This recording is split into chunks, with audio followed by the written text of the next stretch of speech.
मी doctor Machhindra Bangar महाराष्ट्रातील आणि देशातील हवामान परिस्थिती संदर्भात ताजा अंदाज देणार आहे. या ठिकाणी उत्तर भारतामध्ये WD आलेला आहे. या दिशेने मान्सून पुढे सरकतोय, परंतु अरबी समुद्रातील शाखा काही प्रमाणात वीक झाल्याचं या ठिकाणी दिसतंय. त्यामुळे मुंबईकडे येणारा मान्सून रखडणार हे स्पष्ट होतंय. पूर्वेकडून मान्सून मात्र पुढे सरकण्यास अनुकूल स्थिती निर्माण झाली आहे. त्यामुळे विदर्भाच्या दिशेने पाऊस वाढू शकतो.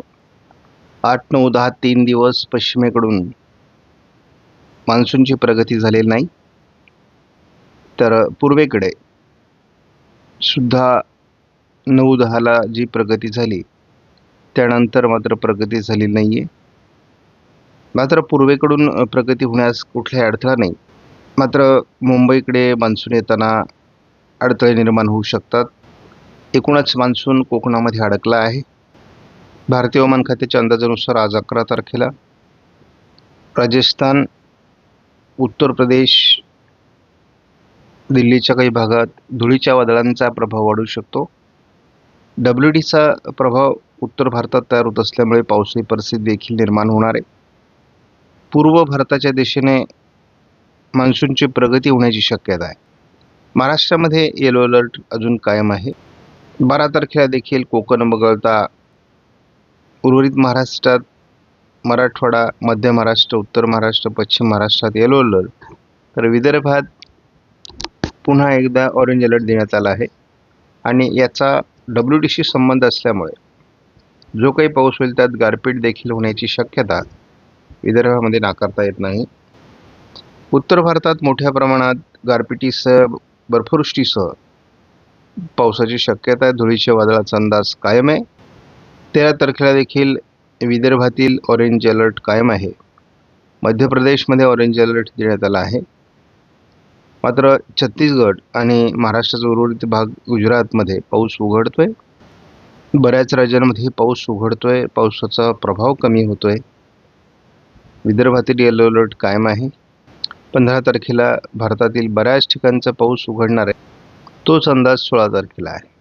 भारतीय हवामान खात्याच्या अंदाजानुसार जो पाऊस होतोय त्या पावसाचा दायरा आपण बघू शकता. या पद्धतीने पाऊस होतोय या संपूर्ण भागामध्ये.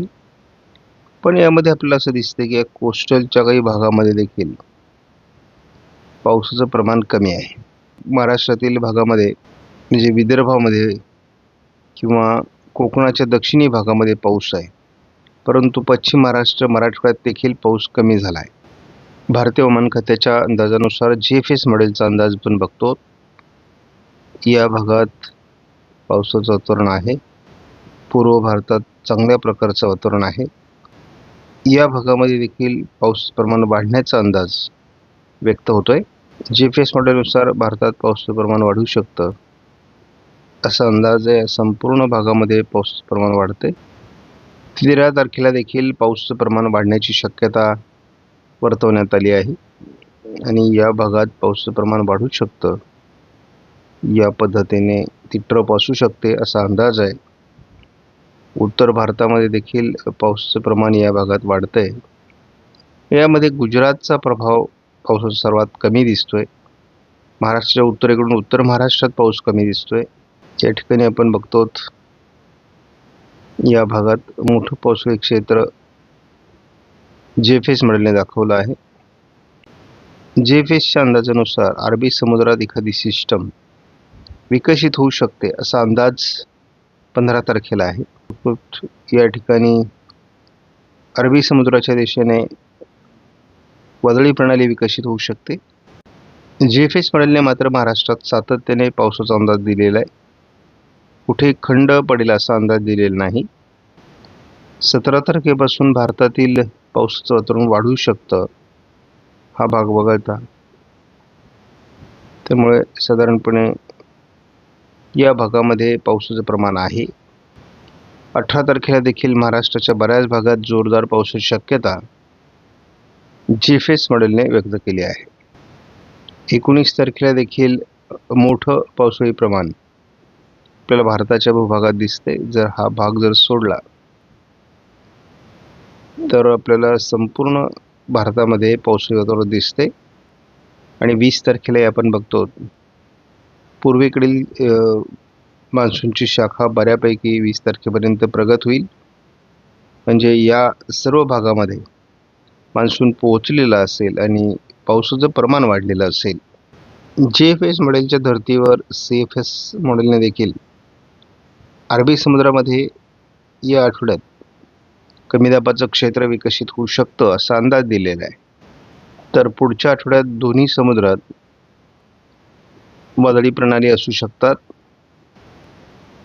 तर आपण बघतो साधारण 24 जून ते 1 जुलै महाराष्ट्रात तुफान पावसाची शक्यता अजूनही CFS मॉडेलने कायम ठेवली आहे.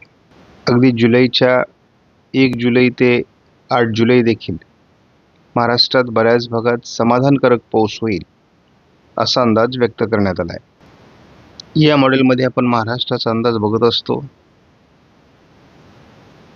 आज मात्र महाराष्ट्रामध्ये 11 तारखेपासून पावसाचा जोर कमी झालेला आहे.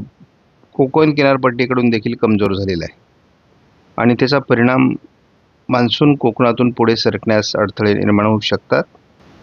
12 तारखेला पुन्हा एकदा बंगालच्या उपसागरातील वाऱ्यांचा प्रभाव थोडा महाराष्ट्रात पडल्यामुळे स्थानिक वातावरण विकसित होण्याची शक्यता असून तुरळक ठिकाणी पाऊस देखील होण्याची शक्यता आहे. यामध्ये मराठवाडा, विदर्भ, कोकण असा अंदाज आहे. 13 तारखेला देखील स्थानिक वातावरणाचा प्रभाव वाढतोय. कोकणातील पावसाचा प्रभाव वाढण्याची शक्यता आहे. विदर्भाकडून खास करून पूर्व विदर्भातून पावसास अनुकूल वातावरण अधिक वाढते. या दक्षिणी पट्ट्यात पावसाचं अनुकूल वातावरण वाढते आणि कोकणातही ते वातावरण असणार आहे. साधारणपणे आपल्याला जो खंड 11 तारखेपासून 21 तारखेपर्यंत मॉडेल दाखवत होते त्याचा प्रभाव तरी कमी झाला आहे आणि कोकणामध्ये 14ला देखील पावसाच्या ॲक्टिव्हिटीज निर्माण होऊ शकतात, परंतु किरकोळ स्वरूपामध्ये. 15 तारखेला विदर्भाच्या दिशेने थोडं पावसाचं प्रमाण असू शकतं किंवा ढगाळ वातावरण वाढेल, थोडा किरकोळ पाऊस असेल. कोकणात मात्र पावसाच्या ॲक्टिव्हिटीज 15 तारखेला वाढणं अपेक्षित आहे. 16 तारखेला आपण बघतो विदर्भाच्या बऱ्याच जिल्ह्यांमध्ये चांगल्या प्रकारचं पावसाळी वातावरण निर्माण होऊ शकतं आणि ही पूर्व शाखेचा प्रभाव मान्सूनचा असू शकतो. त्याचबरोबर आपण कोकणामध्ये ढगाळ वातावरण तरी आहेच आहे. 17 तारखेला घाटमाथ्यावर आणि पूर्व विदर्भामध्ये चांगल्या प्रकारचे पाऊस बघायला मिळू शकतात. मात्र मराठवाड्याच्या बऱ्याच भागात, पश्चिम महाराष्ट्राच्या भागामध्ये, उत्तर महाराष्ट्रामध्ये पावसाचं प्रमाण कमी राहणार आहे. 18 तारखेपासून वातावरणात बदल होतोय. 18 तारखेला अगदी मुंबईपर्यंत कोकणात पावसाची परिस्थिती निर्माण होऊ शकते. त्याचबरोबर पूर्व विदर्भामध्ये चांगल्या प्रकारचे मोठे पाऊस होऊ शकतात. त्याचबरोबर आपण या भागातही पावसाळी ॲक्टिव्हिटीज वाढू शकतात. कोल्हापूर, सांगली, सातारा, पुणे. 19 तारखेलाही पूर्व विदर्भासहित पश्चिम महाराष्ट्र, दक्षिण मराठवाडा, कोकणात पावसाच्या ॲक्टिव्हिटीज असू शकतात, परंतु किरकोळ स्वरूपामध्ये. आपण 20 तारखेला बघतो की या भागामध्ये पावसाळी वातावरण वाढू शकतं. 21 तारखेपासून महाराष्ट्राच्या दक्षिणेकडून पावसाचं प्रमाण वाढणं अपेक्षित आहे आणि त्यामध्ये खास करून आपण बघतो अगदी उत्तर महाराष्ट्राचा काही भाग आहे,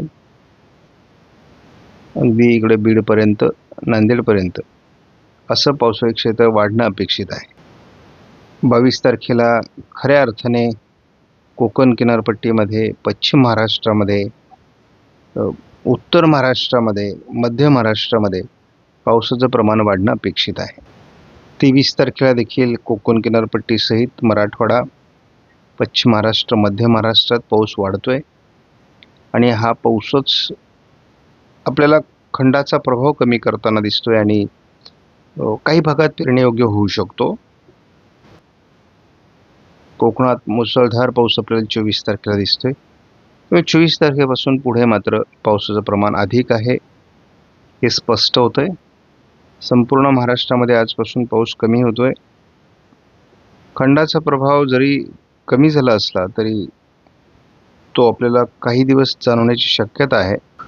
13 तारखेला देखील या मॉडेलने पावसाळी खंड दाखवलेला आहे. 14 तारखेला नागपूर, भंडारा, गोंदियामध्ये आपल्याला पाऊस दिसतोय. 15 तारखेला थोडं घाट माथ्यावर पावसाचं प्रमाण आहे. विदर्भामध्ये थोडं पावसाळी प्रमाण आहे. विदर्भाच्या दिशेने पावसाचं प्रमाण आपल्याला 16 तारखेला वाढताना दिसते. यामध्ये अमरावती, नागपूर, भंडारा, गोंदिया, चंद्रपूर, गडचिरोली या काही जिल्ह्यांचा समावेश आहे.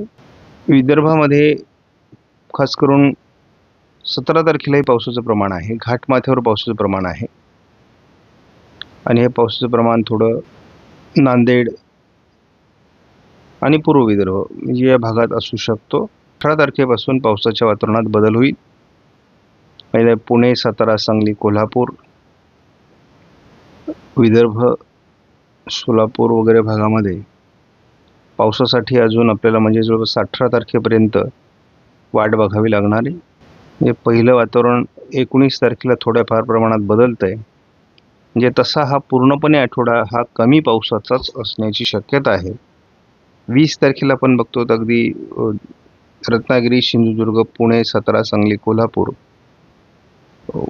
अगदी सोलापूर, लातूर, नांदेड, नागपूर, भंडारा, गोंदिया, चंद्रपूर, गडचिरोली, यवतमाळ, वर्धा या जिल्ह्यांमध्ये पावसाचं प्रमाण 20 तारखेला असणार आहे. 21 तारखेला तर दक्षिण कोकण, पश्चिम महाराष्ट्र बऱ्याच जिल्ह्यांमध्ये पावसाची नोंद होईल असं दिसते. आपल्याला 21 तारखेला सोलापूर, धाराशिव, लातूर, बीड, परभणी, नांदेडमध्ये पाऊस दिसतोय. म्हणजे मुंबईपर्यंत पावसाचा प्रभाव हा 21ला रात्री दिसतोय. 22 तारखेलाही पावसाचं प्रमाण वाढायला सुरुवात होईल आणि मग पुन्हा एकदा सोलापूर, लातूर, धाराशिव, बीड, अहिल्यानगरपर्यंत अगदी नाशिकपर्यंत पावसाचं प्रमाण वाढेल. 22ला उशिरा आपण परभणी, नांदेड, लातूर, धाराशिव, सोलापूरच्या काही भागात पाऊस बघतो. रत्नागिरी, सिंधुदुर्गमध्ये पाऊस